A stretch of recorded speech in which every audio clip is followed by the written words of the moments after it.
desculpas, já agora chamava a atenção pelos irmãos a resguardarem-se em silêncio. Já estamos a começar um pouco tarde, tendo em conta alguns imprevistos que tivemos, e assim vamos começar a dar início ao nosso culto. E queria apenas só destacar aqui algumas informações antes de propriamente termos o prelúdio que vai ser dirigido pelo irmão Mateus. Como os irmãos certamente sabem, este mês de agosto, por ação deliberativa da Igreja, tivemos que cortar com muitas coisas, nomeadamente o boletim da Igreja, o café que costumávamos ter e também as classes, sobretudo as classes de jovens e adultos estão, enfim, juntos pelo menos até as próximas semanas. Mas, entretanto, como nós já estamos a entrar no mês de setembro, que é o mês de recomeços, vamos voltar a ter as nossas atividades normais. Por isso, desde logo, informar que o pastor Marcos, juntamente com toda a sua família, estão de férias ao longo deste mês, mas, em princípio, estarão a voltar já a partir de terça-feira. E na quarta-feira vão retomar os trabalhos aqui através do culto de oração que nós temos às 16h e também por via da internet às 19h. E também informar que o pastor Marcos estará hoje a pregar na igreja de Pias de Valência, enfim, pedindo também para que os irmãos pudessem orar por ele. Também lembrar que nós estamos a ter acampamentos em Água de Madeiros, muitos dos nossos irmãos da denominação têm estado lá, tanto no âmbito familiar como também das crianças, adolescentes e também jovens por aí fora. Lembrar este ministério e lembrar, inclusive, irmãos nossos que estão de férias, outros ainda que estão a projetar ir, e aqueles que já, enfim, já foram, estão conosco, mas mesmo assim nós notamos que tem havido desfalque, pelo menos a nível de participação dos irmãos, tendo em conta a ausência de muitos destes nossos irmãos que estão de férias. E também informar que tivemos uma triste notícia, que faleceu o marido da irmã Luísa Salgado, ela que já estava com alguns problemas de saúde e, infelizmente, não conseguiu resistir e faleceu. O pastor só ficou a saber quase já à meia-noite e hoje de manhã, quando eu levantei, mandou-me mensagem a informar a igreja, bem como pedir oração pela nossa irmã Luísa, que neste momento, como certamente os irmãos deverão imaginar, não está propriamente bem. Por isso, vamos lembrá-la nas nossas orações. Eu falava com a irmã Bem-vinda na entrada e disse que ela está mesmo muito abatida. Não vai haver velório, só amanhã já vão fazer o processo de cremação do corpo. Mas para todos os efeitos, os irmãos, vamos lembrar da nossa irmã Luísa Salgado, que Deus possa ajudá-la a poder superar este momento menos bom na sua vida. E também lembrar irmãos nossos que estão doentes, aqueles que estão a precisar de ajuda, que o Senhor possa visitá-los, bem como aqueles, enfim, que estão numa situação de desemprego, que precisam de um trabalho, e outros também que estão a ter problemas de várias naturezas, mas que certamente Deus sabe. Lembremos todos estes irmãos e que Deus abençoe a todos e que todos nós possamos sentir a presença de Deus na nossa vida. Com este espírito de reverência e de resguardo, vamos agora ter o prelúdio que vai ser ministrado pelo nosso irmão Mateus, enquanto estamos a orar por estes motivos que foram invocados e outros também que poderão calhar-vos. Que Deus a todos nos abençoe.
Convido os irmãos a ficarem de pé para agora cantarmos o famoso e conhecido hino do nosso meio, que é o hino 80, que expressamente diz: Bendito seja sempre o Cordeiro. Esta expressão, quando é associada ao Senhor Jesus Cristo, nós sabemos que está a falar da sua divindade, como sendo a segunda pessoa da Santíssima Trindade.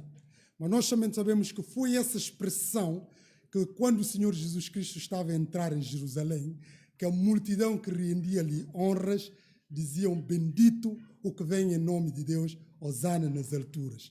Mas essa mesma expressão bendito, que Jesus, quando foi interrogado pelo Sinédrio, o sumo sacerdote perguntou-lhe: tu és realmente bendito, filho de Deus?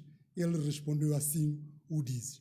E quando nós falamos essa expressão bendito, estamos também, enfim, a associá-lo como sendo do próprio Senhor Jesus Cristo, a pessoa da Santíssima Trindade.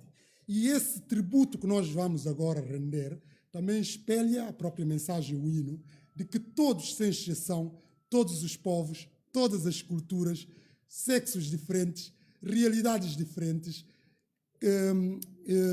contextos diferentes, todos nós somos convocados a louvar a Deus, e isso que nós vamos fazer através deste hino. Por isso, cantemo-lo com fulgor, como se espera dos cristãos no Senhor Jesus.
E ainda de pé, vamos ter agora uma, enfim, leitura em conjunto, e vamos lendo de acordo com as parcelas que vai ser dividida através de dirigente, congregação, todos, congregação e dirigente. Esta leitura está, enfim, explanada no Salmo 127, mas vamos ter, enfim, que lê-lo em uníssono, tal como a descrição está ali expressa. Diz assim a palavra do Senhor: se o Senhor não edificar a casa, em vão trabalha os que edificam. Se o Senhor não guardar a cidade, em vão vigia a sentinela.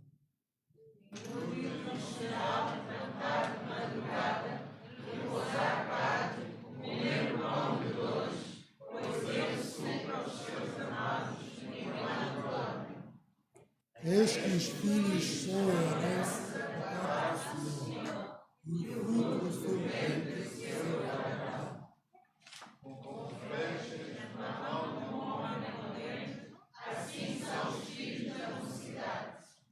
Bem-aventurado o homem que enche deles e a sua aljava.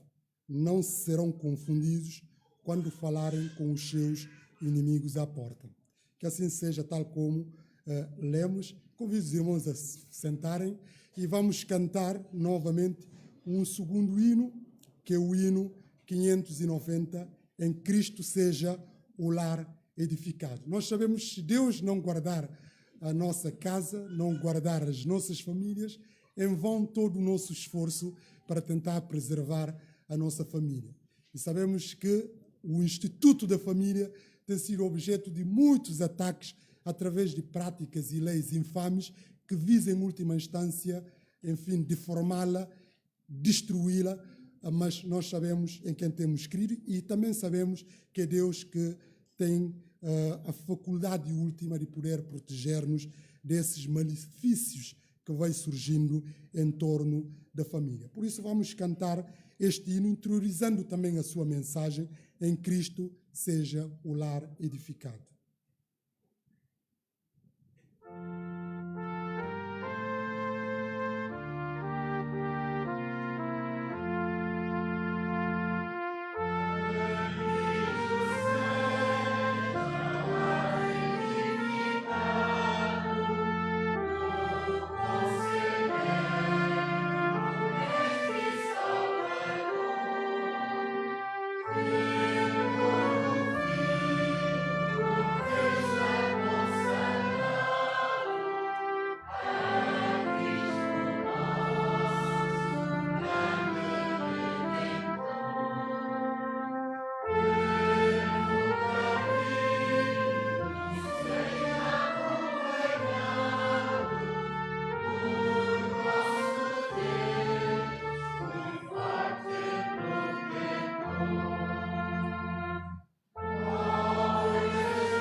pedir ao pastor Celeiro que nos possa dirigir na oração, orando pela irmã Luísa e juntamente com toda a família enlutada, irmã Luísa que perdeu o marido, e também lembrar em oração a recuperação do Luís Miguel, o filho da irmã Érica, bem como também a Érica que não tem sentido bem.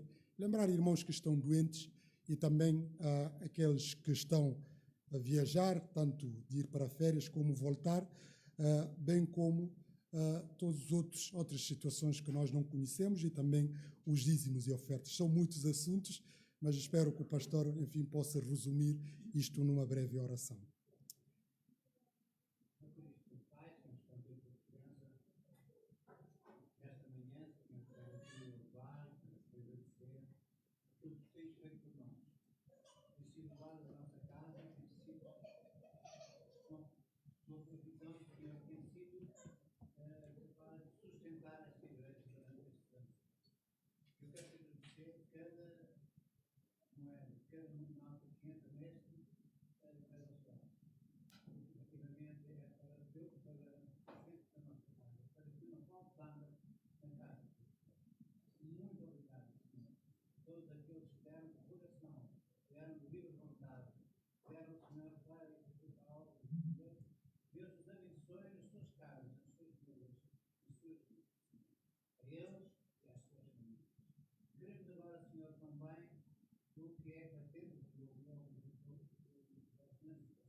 Tudo isso, Senhor, nós te pedimos.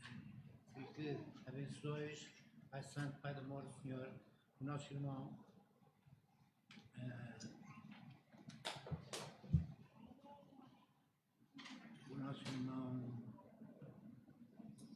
pastor, que se encontra de férias, mas que logo estará perto de nós. E agora, nesta altura, Senhor, que se vai candidatar a palavra, que ela seja efetivamente, Senhor, o bálsamo para as nossas vidas. Muito obrigado por tudo, Senhor, e no nome de Jesus, assim nós oramos. Amém, amém. Ainda de pé, eu convido, vamos abrir Evangelho Mateus, vocês já terão a oportunidade de sentar. Evangelho segundo Mateus, capítulo 19, para lermos do versículo 1 a versículo 12. Evangelho segundo Mateus, capítulo 19, de versículo 1 a 12. Evangelho segundo Mateus, capítulo 19, de versículo 1 a 12. Diz assim a palavra do Senhor. E aconteceu que, concluindo Jesus esses discursos, saiu da Galileia e dirigiu-se aos confins da Judeia, além do Jordão. E seguiram-no muitas gentes e curou-as ali. Então chegaram ao pé dele os fariseus, tentando-o e dizendo-lhe: é lícito ao homem repudiar a sua mulher por qualquer motivo? Ele, porém, respondendo, disse-lhes: não tendes lido que no princípio o Criador os fez macho e fêmea? E disse: portanto, deixará o homem pai e mãe e se unirá à sua mulher e serão dois numa só carne. Assim, não são mais dois, mas uma só carne. Portanto, o que Deus ajuntou, não separe o homem. Disseram-lhe eles: então por que mandou Moisés dar-lhe carta de divórcio e repudiá-la? Disse-lhe ele: Moisés, por causa da dureza do vosso coração, vos permitiu repudiar vossa mulher. Mas o princípio não foi assim. Eu vos digo, porém, que qualquer que repudiar sua mulher, não sendo por causa de prostituição, e casar com outra, comete adultério. E o que casar com a repudiada também comete adultério. Disseram-lhe seus discípulos: se assim é a condição do homem relativamente à mulher, não convém casar. Ele, porém, lhes disse: nem todos podem receber esta palavra, mas só aqueles a quem foi concedido. Porque há eunucos que assim nasceram do ventre da mãe, e há eunucos que foram castrados pelos homens, e há eunucos que se castraram a si mesmo por causa do reino dos céus. Quem pode receber isso, que o receba. Quem pode receber isso, que o receba. Tem bondade de sentar. O tema que será hoje objeto da minha meditação esta manhã convosco é sobre casamento à luz do cristianismo. É claro, quando nós falamos de questão da família, questão do casamento, há sempre muitas divergências, há sempre vários entendimentos, há sempre muitas convicções em torno daquilo que deve ser a família e daquilo que tem que ser o casamento e aquilo que tem que ser a forma, que a educação dos filhos, etc, etc. Não é uma matéria propriamente consensual ao longo da história da humanidade e ultrapassando o período do Velho Testamento e também até aos nossos dias de hoje. Mas nós sabemos que nós que somos cristãos, que somos filhos de Deus, nós temos uma linha orientadora que temos que seguir do modelo que tem que se esperar daqueles que são cristãos, de como viver o relacionamento marital, de como viver o relacionamento familiar, de como, enfim, estar, a postura a adotar do ponto de vista do casamento. Mas nós também sabemos que aqueles que não são cristãos, eles têm essas suas mundividências em torno daquilo que é o casamento. Hoje em dia, no nosso conceito pós-moderno, o instituto da família, o instituto do casamento, ficou completamente banalizado, ficou completamente à mercê de um falso liberalismo, que de liberalismo não tem, mas sim libertinagem, onde cada um entende que na sua vida e, sobretudo, no seu casamento, ninguém pode meter, inclusive o próprio Estado. Esta é a razão pela qual nós vemos que o Instituto da Família ficou enfraquecido. Ora, enfraquecendo este Instituto do Casamento, naturalmente também a família fica enfraquecida. E estas formas tentativas de ataque, que nós vamos vendo de múltiplas formas, através de práticas infames, leis abomináveis, etc, etc. Tudo isto são fatores que levam com que a família, hoje em dia, o casamento, torna frágil. E muitos já nem acreditam, porque a percentagem das pessoas que casam e o tempo que vivem para entrar no divórcio é muito elevado, é assustador. Aliás, ainda esses dias se informaram que há mais divórcios do que propriamente o casamento. E esses cenários, se continuar assim, de um dia para o outro, deixaremos de ter casamento. Há até alguém que já dá a sugestão de que, em vez do casamento ser como um ato felizes para todo sempre, então poderíamos fraccionar felizes para 5 anos. Depois voltava a haver uma renovação e assim sucessivamente. Pronto, isto é mais ou menos a ideia que se vai surgindo em torno disso.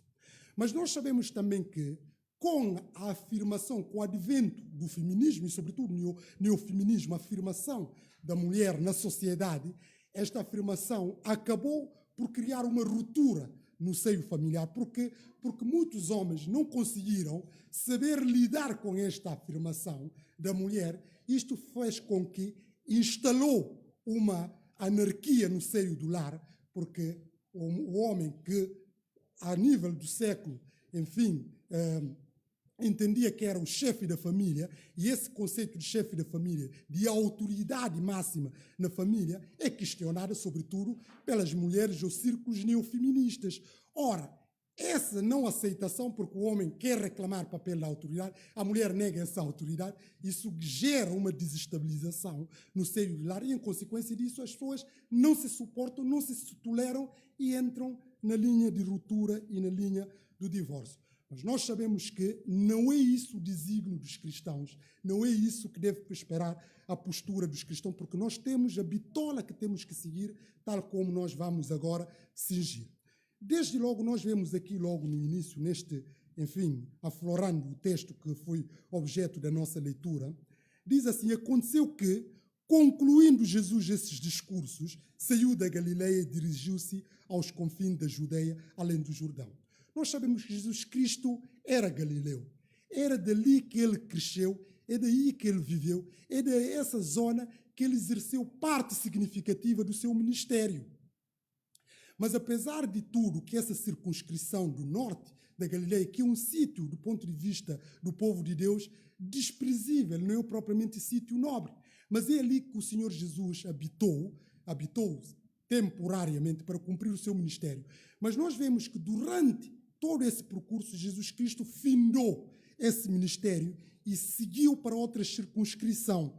Ou seja, ele concluindo esses discursos e perguntou a Armeião, qual é o discurso? Isso é o que está nos capítulos anteriores, mas tudo em volta em torno do reino de Deus. Ele dirigiu-se para os confins da Judeia, além do Jordão, ou seja, a parte mais sul da Palestina. E esta travessia, ele passa certamente por Samaria e ir além do Jordão, ou seja, a leste. Mas essa circunscrição também territorial, as pessoas que estavam lá também precisavam de ouvir o Evangelho. E Jesus fazia essas viagens, mas eram viagens missionárias que tinham finalidade enriquecer o povo, instruí-los e mostrar-lhes os caminhos de Deus. Mas nós vemos que neste percurso Jesus não foi sozinho. Jesus estava acompanhado pelos seus discípulos e com muita gente que também lhe seguiram. Essa muita gente que seguiram Jesus reconheciam no Senhor Jesus Cristo a autoridade, tanto a nível do ensino, como nós vemos nos capítulos anteriores, que eles admiravam do seu ensino, porque ele não ensinava como os fariseus e, os escribas, mas como quem tem autoridade.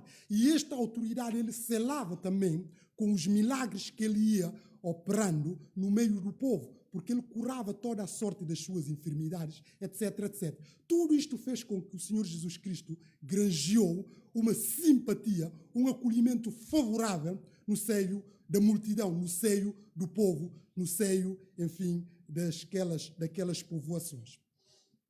E eles seguiam. Nós sabemos quando uma pessoa é seguida, quer dizer, porque tem algo a ofertar, tem algo a oferecer. Ninguém segue qualquer um. Pronto. Ele curava, eles andavam lá também por motivos interesseiros. Mas nós vemos aqui que ele curou-os ali.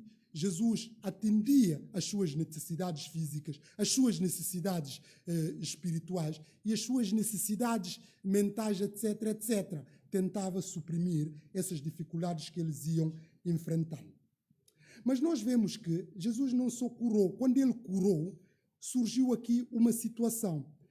Essa situação, então chegaram ao pé dele os fariseus, tentando e dizendo-lhe, é lícito ao homem repudiar sua mulher por qualquer motivo.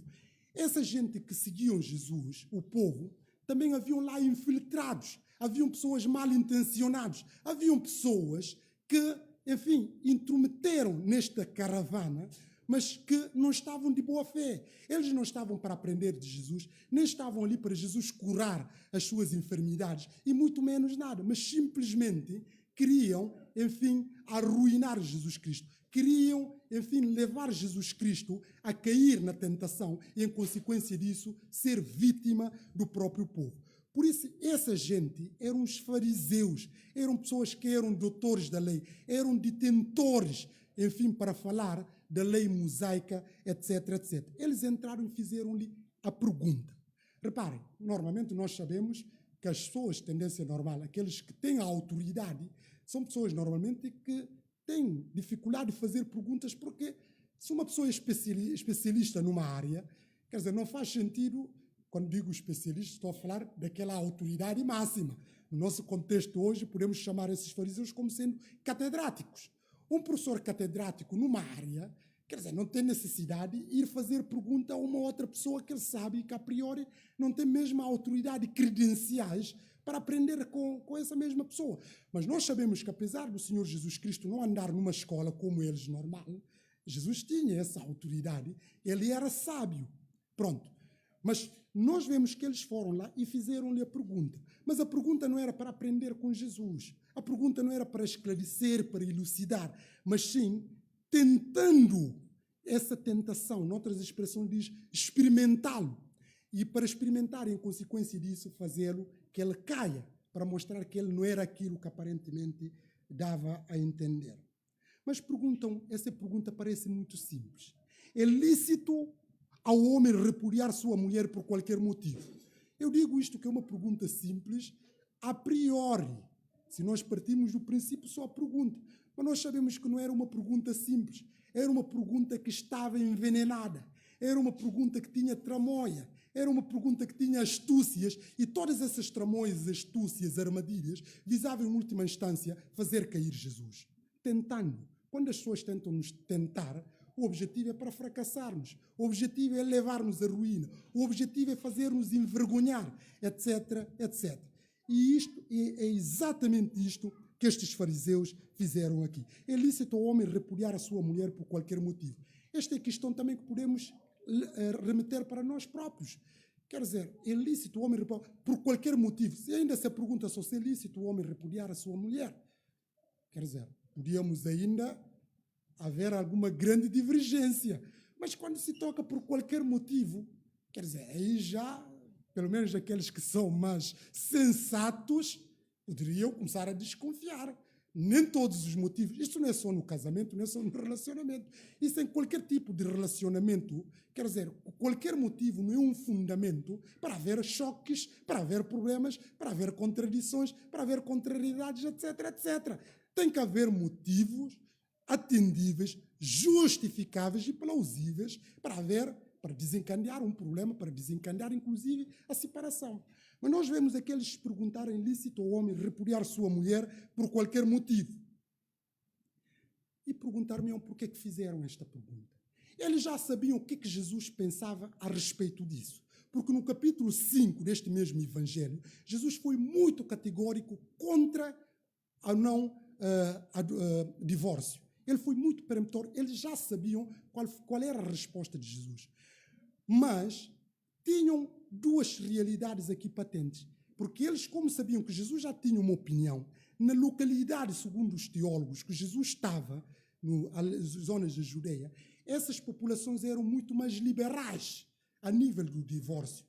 Logo, se Jesus respondesse ser congruente com aquilo que já tinha falado no capítulo 5 sobre o divórcio, essa multidão enfureciam contra o Senhor Jesus Cristo, inclusive podiam querer apedrejá-lo e matá-lo. Mas se Jesus Cristo for congruente com aquilo também, como disse que defendeu, havia esse preço a pagar. Mas se dissesse ao contrário, eles iam acusá-lo de que ele foi incongruente. Não há coisa mais, enfim, vergonhosa, quando uma pessoa fala uma coisa, de um volta e meio diz tudo ao contrário. A pessoa é apanhada na contradição, perde crédito, perde prestígio, perde a reputação. A congruência é uma virtude. A pessoa tem que ser congruente na sua forma de pensar e na sua forma de estar. Naturalmente que nós somos suscetíveis de fazer adaptações, de mudar. Mas há aquelas situações que nós vemos que as pessoas são incongruentes, manifestam incongruências notórias, porque falam uma coisa a volta e meio muda de opinião, as pessoas não gostam disso. E eles estavam a montar tudo isto.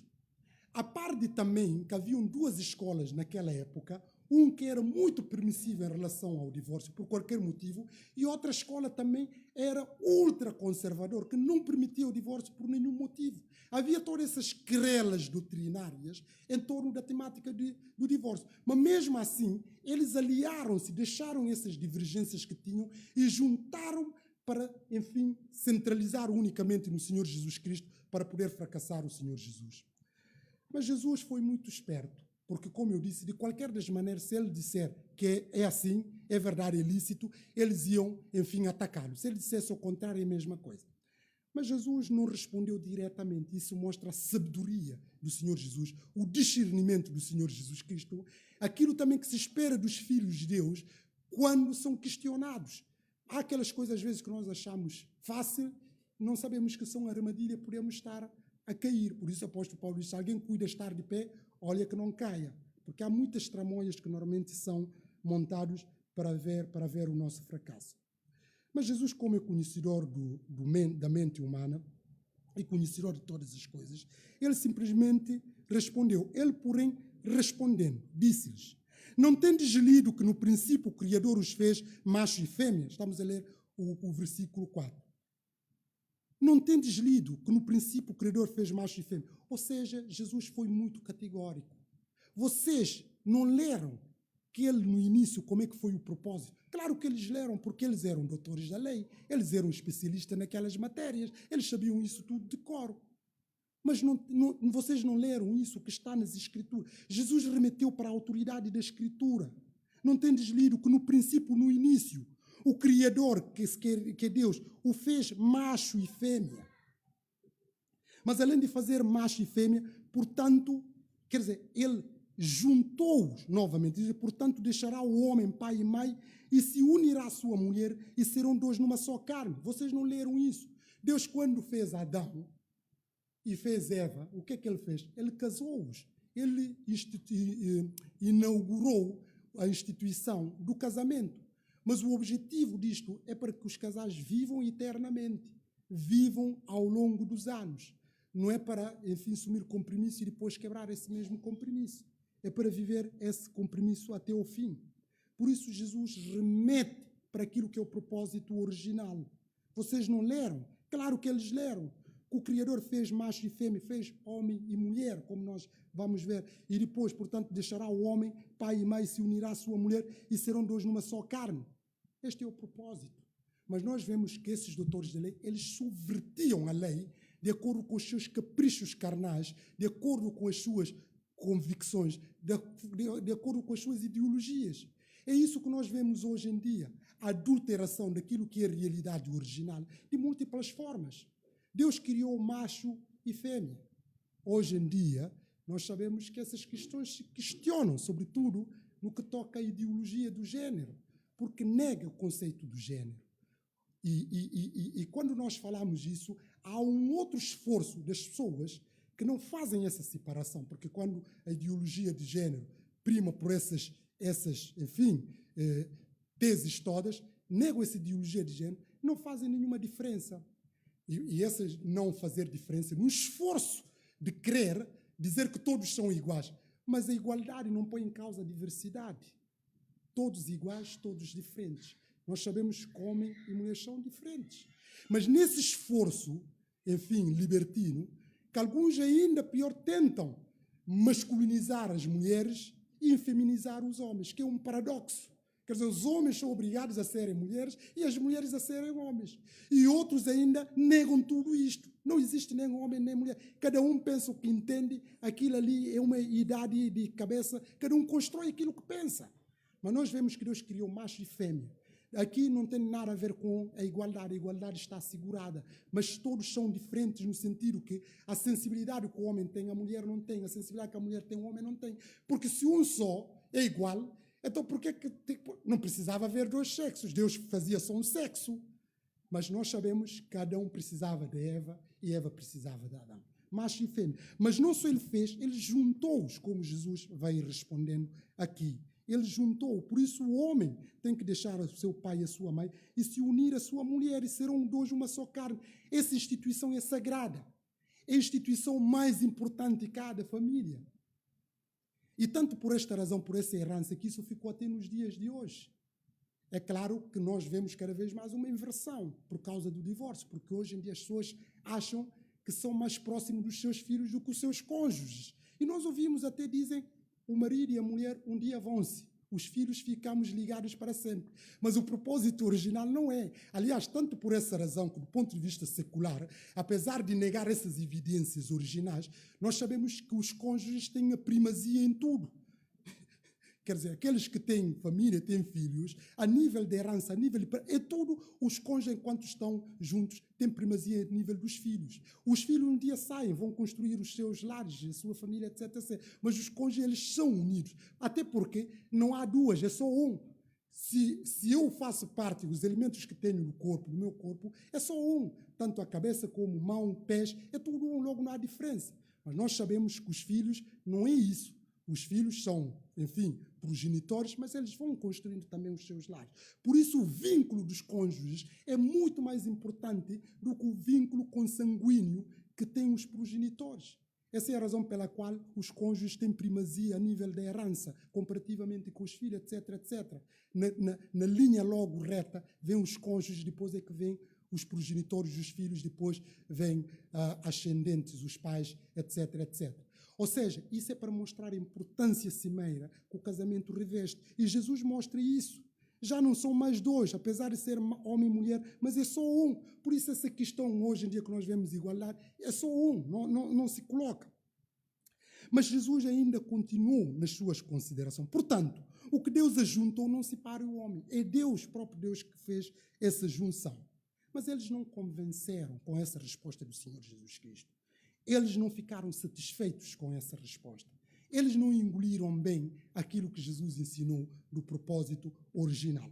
E eles repostaram também com a base na palavra de Deus. Ou seja, nós vemos aqui astúcia. Por isso, quando digo que eles sabiam as coisas, eram só uma forma de provocar o Senhor Jesus Cristo. Eles não convenceram com a resposta que Jesus deu. Por isso, no versículo 7, disseram eles: então por que Moisés mandou dar-lhe carta de divórcio e repudiá-la? Por que Moisés, já que estás a dizer isto, implicitamente está a dar a entender que és contra o divórcio? E Jesus foi congruente com aquilo que já tinha dito. Não respondeu diretamente, mas citou as Escrituras para fugir tramóia, armadilhas e astúcias que eles montaram para ele. Mas eles contra-atacaram. E também contra-atacaram com a palavra. Disseram então, por que mandou Moisés dar-lhe carta de divórcio e repudiá-la? Eles citam Moisés.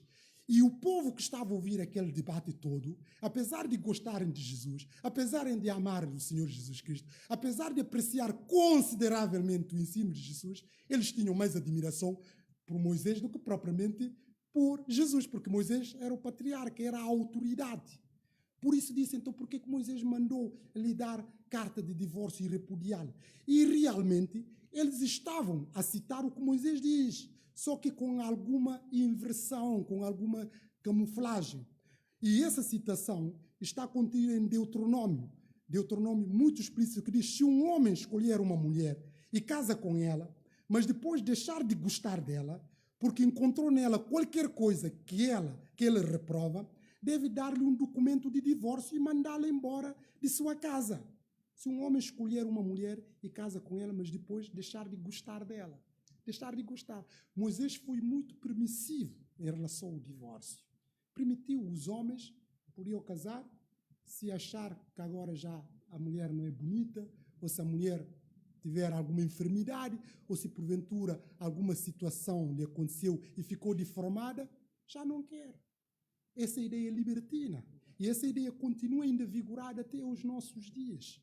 As pessoas fazem um vínculo, mas por causa da alteração superveniente, a alteração que acontece, as pessoas desamparam umas às outras, abandonam umas às outras.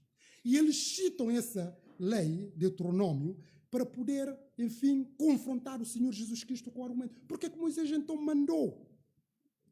Mas Jesus, que é conhecedor das coisas, disse assim no versículo 8: Moisés, por causa da dureza do vosso coração, vos permitiu repudiar vossa mulher. Mas o princípio não foi assim. No princípio não era assim. Jesus fez aqui duas correções. Porque eles disseram, por que Moisés mandou? Moisés não mandou para eles repudiarem as suas mulheres. Porque mandar é um ato é um mandamento, é ordem, é uma obrigação, é um imperativo. Jesus disse, Moisés não vos mandou. Moisés, por causa da dureza do vosso coração, Moisés vos permitiu. Permissão e mandar são conceitos completamente diferentes, certo?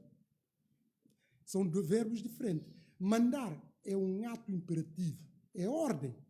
E normalmente reveste com força obrigatória geral. Normalmente é um comando que tem autoridade, porque se não for cumprido, há, enfim, força para fazer cumprir. Mas nós sabemos que quando nos é permitido, isso é facultativo. A pessoa pode optar por seguir aquele caminho, como pode não seguir. É como, por exemplo, estamos a trabalhar, parte significativa das pessoas trabalham, se tivermos de sair às 6, o chefe disse, olha, hoje, quem quiser sair mais cedo, pode. Isso é uma permissão. Se a pessoa quiser ficar até às 6, pode ficar, mas também pode sair cedo, pode. Mas se o chefe disser, olha, tem que sair hoje às 7, isso já não é facultativo, isso é uma ordem. A pessoa sabe, se não cumprir, vai ter problemas, porque o chefe é que paga o salário. Quer dizer, a ordem é sempre um comando que é imperativo. A lei que nós temos, leis normalmente são comandos, enfim, de ordem. Se a pessoa não cumprir, vai ter consequências. Os pais fazem isso com os filhos. E os chefes fazem isso com os subordinados. O Estado faz isso com os súditos, etc, etc. A ordem é para cumprir, todos nós sabemos isso. Se a pessoa não cumprir, vai arcar com as consequências. Mas quando é algo facultativo, isso fica a livre-arbítrio, de nós decidimos ou não. Mas Jesus mostrou, além deles adulterarem, porque que Moisés mandou? Parece que Moisés disse, agora vocês mesmos têm que abandonar as vossas mulheres. Mas Jesus disse, não é isso. Moisés permitiu por causa da dureza do vosso coração. Eram homens empedernidos, homens duros de entendimento. E normalmente quando a pessoa tem um coração assim, essa pessoa é capaz de cometer pior das estropezas que nós sabemos. Moisés estava perante espada, de escolher dois males. Porque um homem quando diz, sobretudo naquele tempo, e é mesmo nos dias de hoje, que não quer uma mulher, não vai obrigar a todo custo para ficar com essa mulher. Porque o que é que vai acontecer? Vai começar a maltratar essa mulher. Vai começar a usar bullying com essa mulher. Vai começar até a bater nessa mulher. E, em última instância, é capaz de matar essa mulher, como eles faziam. Por causa da dureza dos seus corações. Eles matavam as suas esposas.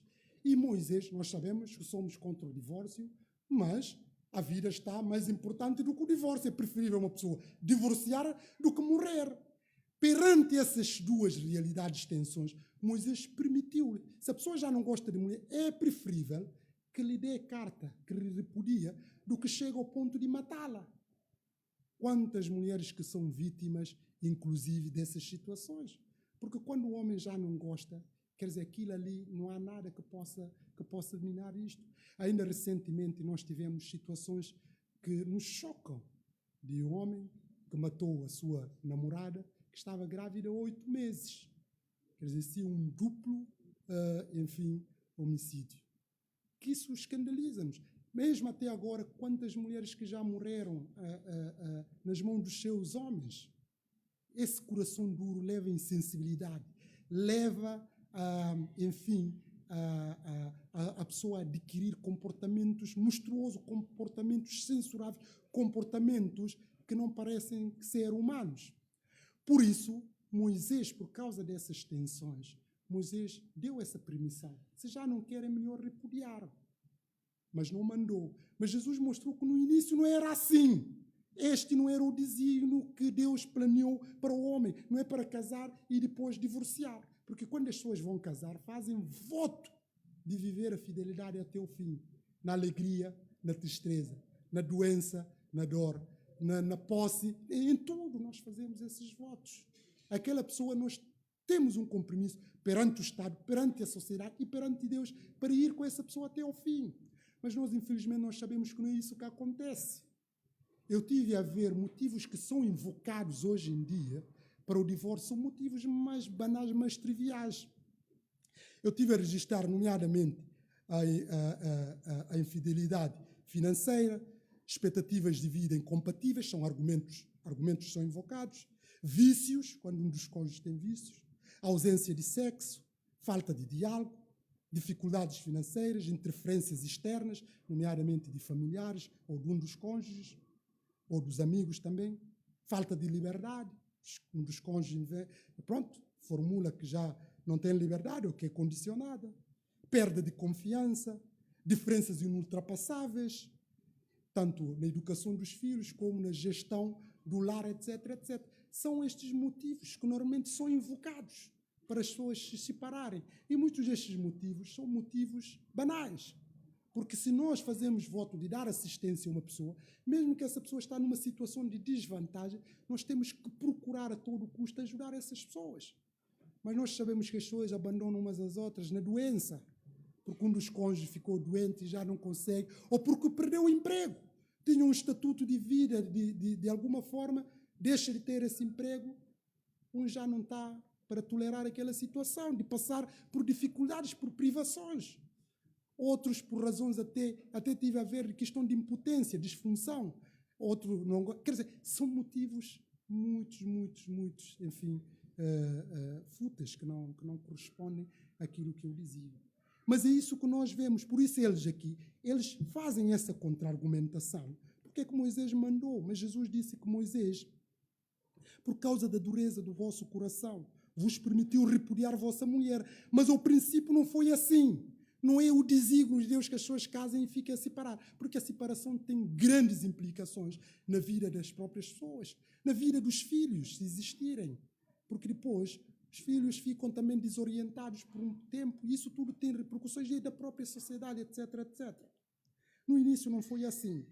Mas Jesus, porém, disse: eu vos digo, porém, que qualquer que repudiar sua mulher, não sendo por causa de prostituição, e casar com outra, comete adultério. E o que casar com a repudiada também comete adultério. Ou seja, Jesus dá aqui um novo mandamento. Eu, porém, vos digo.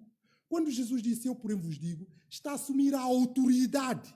A autoridade de, enfim, tanto de interpretar a lei, como também de dar a nova lei. Nós sabemos que nem todos têm essa competência. Jesus está a mostrar aqui que ele é o próprio Deus, porque quem dá a lei é Deus. Ele é que deu a Moisés, mas Jesus aqui arroga-se como o próprio Deus. Eu, porém, vos digo. Agora já deixemos todas aquelas interpretações, cada um faz as suas interpretações como é comum. Agora eu, porém, vos digo, qualquer que repudiar, que abandonar a sua mulher, não sendo por causa de prostituição e casar com outra, comete adultério. O divórcio aqui Jesus só permitiu por causa da prostituição. E essa prostituição é uma palavra que vem no grego porneia, que vem a palavra pornografia. É claro que é entendido tanto numa perspectiva estrito sensu como lato sensu.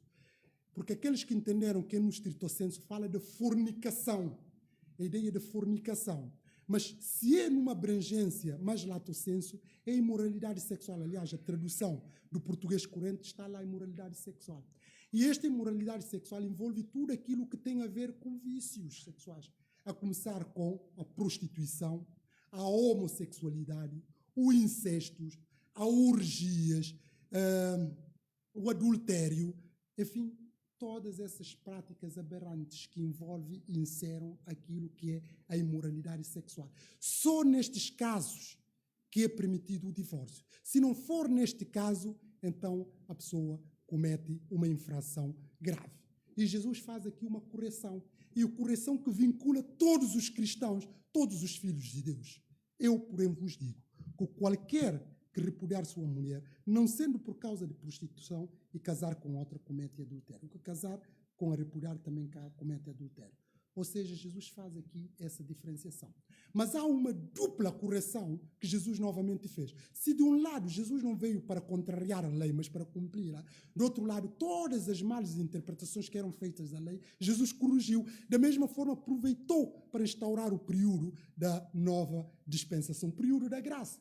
E há aqui um duplo critério. Por quê? Se de um lado o adultério no Antigo Testamento era penalizado com pena capital através do apedrejamento, aqui já Jesus mostra que o adultério não pode ser por apedrejamento. A pessoa comete pecado. E isso também foi congruente com o que o próprio Jesus defendeu. Vocês lembram muito bem quando ele foi levado a mulher adúltera, que foi apanhada em ato de adultério. Eles levaram essa mulher para Jesus julgar, para Jesus condenar. Mas Jesus não condenou essa mulher. Disse, vai, não voltes a pecar. E levantou aqui duas questões, embora há teólogos que dizem que aquilo Jesus deixou a mulher, não é porque Jesus estava a dizer que o adultério agora deixa de ser pena capital, mas tão simplesmente que levaram lá só a mulher por causa do machismo. Porque adultério, ninguém comete adultério sozinho. Para haver adultério tem que haver duas partes. Por que levaram só a mulher e não levaram o homem? Alguns teólogos dão a entender que por causa dessas injustiça objetiva, aqui em direito chama-se preterição de formalidades. Quando há preterição de formalidades, mesmo que aquela parte que é culpado, o juiz, enfim, libera. Por quê? Porque há uma violação objetiva. Se esses teólogos disseram, se tivessem levado essas duas pessoas que cometeram adultério, se calhar a postura de Jesus seria diferente. Podia até, enfim, consentir no apedrejamento. Mas como eles só levaram lá a mulher e deixaram o homem, por causa desta injustiça objetiva, Jesus, para não contrariar, lá está novamente a lei de Moisés, que permitia o apedrejamento, ele simplesmente disse, então, quem entre vós que não tenha pecado, que seja primeiro a tirar pedra. Eles fugiram, então Jesus disse, vai e não peque mais. Mas eu acredito que a questão aqui é que Jesus já tinha convicção de que o adultério não pode ser um ato de apedrejamento, porque não vamos estar olho por olho, dente por dente. O período da graça já não é isso. E Jesus faz essa correção aqui. Por isso nós vemos aqui claramente de promessas para qualquer que repudiar sua mulher, não sendo por causa da prostituição, não seja por causa de infidelidade. Nós sabemos que quando uma pessoa comete infidelidade conjugal, a outra parte não é obrigada a continuar neste relacionamento, porque essa pessoa prostituiu-se. Quando a pessoa junta com a outra parte, ele está a prostituir, está a quebrar a fidelidade que se deve ao casamento. Quando as pessoas casam, estão vinculadas aos valores de confiança, de lealdade, de transparência, de solidariedade e do amor. Como é que uma pessoa ama, gosta e protege, tem confiança, vai, enfim, cometer esse adultério? Pronto, por isso, Jesus dá essa faculdade. Aqui, obviamente, que perdão podemos sempre perdoar. Podemos perdoar. A pessoa pode ser traída e optar por perdoar e até aquilo resultar. Perdão é, mas a pessoa pode também... Perdão nós temos sempre que perdoar. Mas outra coisa é decidir continuar a viver maritalmente com essa pessoa. Aqui já é facultativo. A pessoa pode decidir já, não quero, eu perdoo na mesmo, vou fazer a minha vida, refazer a minha vida, mas já não quero continuar com essa pessoa. Como também a pessoa pode voltar a dar outro sanche à pessoa. Há pessoas que falham e se recuperam, e há muitos casos que houve infidelidade e deram certo. Há outros, infelizmente, que não, apesar de perdão, a pessoa continua a ter, porque já é um problema de caráter, que essa pessoa já não consegue mudar, etc, etc. Mas nós vemos aqui, quando Jesus falou isso tudo, quando falou todas essas questões, já os discípulos que não engoliram isso bem, disseram os seus discípulos, isso agora, se os fariseus é que estavam a confrontar Jesus, agora são os discípulos que disseram, se é assim a condição do homem relativamente à mulher, não convém casar. Se essas exigências todas com o homem obrigado a estar com uma mulher, mesmo se já não for daquilo que eu idealizei, que casei no início, porque nós sabemos que as pessoas transformam, não são só as mulheres que transformam, os homens também transformam com a idade, com o tempo. Pronto, a pessoa diz assim, então se essa é a condição, eu agora sou obrigado a tolerar, mesmo casar com a minha mulher, se já não tem aquelas posses financeiras que tinham, se já não era tão bonita como eu pensava no início, etc, etc, então não vale a pena casar. Essa é a mentalidade, porque nós sabemos que casamento há um custo. Custo é saber suportar, é saber aguentar, é saber cuidar também. E há pessoas que não querem isto, as pessoas não querem pagar o preço, não querem custo, só querem coisas boas, não querem arcar com responsabilidade e assumir essas coisas todas. E os próprios discípulos já diziam assim a condição da mulher, relativamente à mulher, não convém casar, é preferível não casar. E muita gente não quer casar por causa de entender que é chato, é cansativo casar. Tem que dar justificação, tem que, enfim, estar ali a ser controlado, estar ali a fazer coisas. E há muitos que não querem. Mas Jesus respondeu aos discípulos. Ele, porém, lhes disse, nem todos podem receber esta palavra, mas só aqueles a quem foi concedido. Nem todos podem dizer, se assim eu não caso. Porque nós sabemos, quando Jesus fala, casamento é associado também à sexualidade e à fruição sexual. Ora, se uma pessoa não casa, então tem que saber também que não pode usufruir desta fruição, desta sexualidade. Por isso Jesus disse que nem todos podem receber esta palavra, mas só aqueles a quem foi concedido. E ele vai explicar, porque há eunucos que assim nasceram do ventre da mãe. Eunucos eram homens que eram castrados para trabalhar no harém, para trabalhar no palácio, sobretudo no meio do Oriente, porque como envolvia estavam com essas mulheres, para não ter essa excitação, para não ter essa tentação de poder querer envolver com elas, porque eram homens também bem parecidos, bem elegantes, bem bonitos, para não também haver tentação parte dessas concubinas que, enfim, os reis tinham, etc, etc, eles eram castrados e aí ficava descanso. Esse tipo é inofensivo do ponto de vista sexual. E eram homens que eram castrados para trabalhar no harém. Esse já não tem. Aliás, hoje em dia a problemática em torno, enfim, de muitas coisas, sobretudo crime de pedofilia, há pessoas que defendem que os pedófilos devem ser castrados. Esta castração química inibe aquilo que Freud falava da pulsação sexual, a líbido, o despertamento. E essas pessoas não têm, acabam por não ter. É claro que a castração química é temporário, porque nestes casos aqui, estes homens mesmo ficam impotentes para toda a vida.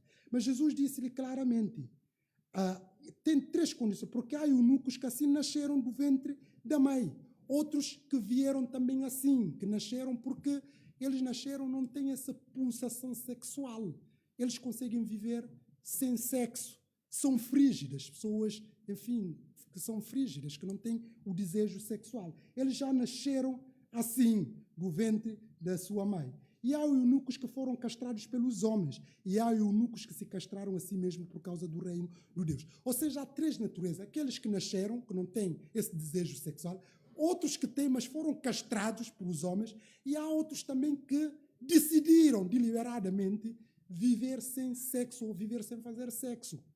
E essas pessoas, normalmente, nós até conhecemos algumas pessoas que até viviam sexualidade, mas porque perderam um dos cônjuges, estão vinculados àquele sentimento de decidem já, eu não vou voltar a casar, não vou voltar a relacionar. Há casos assim e conseguem viver. Nós temos exemplo do apóstolo Paulo, que tudo indicava que ele era casado, mas entretanto viveu o celibato. Pronto. Mas isso é preciso cada um conhecer aquilo que é capaz de suportar, porque nem todos podem suportar isso, só pena de entrar na fornicação, na prostituição e na imoralidade sexual, porque se a pessoa tem estes ímpetos sexuais, como é que pode dizer que não pode casar? Pronto. E Jesus explica isso, disse, nem todos podem receber esta palavra. E depois, quem pode receber isso, que o receba. Ou seja, nós vemos aqui a situação e Jesus insere aqui todas estas considerações. E isto, voltando novamente, casamento à luz do cristianismo. O casamento à luz do cristianismo é uma forma de exemplo para terminar. É forma de nós mostrarmos que normalmente nascemos de novo. Porque o cristão, quando nasce de novo, ele interioriza o amor, ele vive o amor. E nós sabemos que o amor, como o apóstolo Paulo diz, tudo suporta, tudo espera, tudo crê e tudo consegue. Ora, não há nada, quando a pessoa diz que ama outra, quer dizer, ele ama até o fim, como Jesus fez conosco. Tendo amados os seus, amou-os até o fim. É isso também que nós somos exortados a fazer, de amar as nossas esposas, de amar os nossos maridos, de amar, enfim, o casamento que nós temos. Porque o amor tudo pode, tudo suporta, tudo crê. E como nós vamos cantar. Que Deus nos ajude a não normalizar esse conceito de divórcio que está a minar tudo e todos. Até muitos círculos cristãos já parece uma prática normal, porque isso está a ir contra o nosso testemunho cristão, contra a nossa própria vida e reflexos, inclusive, na vida dos nossos filhos. E nós também somos chamados a dizer que o divórcio não é normativo, não é algo normal, como as pessoas acham que hoje em dia é normal, mas sim dizer que o propósito é das pessoas viverem na entreajuda, no amor e também em tolerância e, sobretudo, no perdão, porque só assim demonstrarão que são maduros, que são responsáveis e que são, acima de tudo, transformados para a glória e louvor de grande Deus. Que Deus nos abençoe, que Deus nos ajude. Eu convido-vos para terminarmos, cantarmos o último hino, assim dar encerrado o nosso culto. O último hino também que reflete essas questões que nós cantamos, que é o hino 596, se houver o amor. Se houver amor, tudo se supera, tudo se ultrapassa e tudo torna mais fácil e tudo concorre também para a nossa harmonia, felicidade e, acima de tudo, realizações.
vamos terminar com uma palavra de oração. Eu vou pedir ao irmão Eduardo que nos possa terminar com a oração, pedindo a Deus que nos dê uma semana ricamente abençoada e bem todos também outros motivos fomos invocados.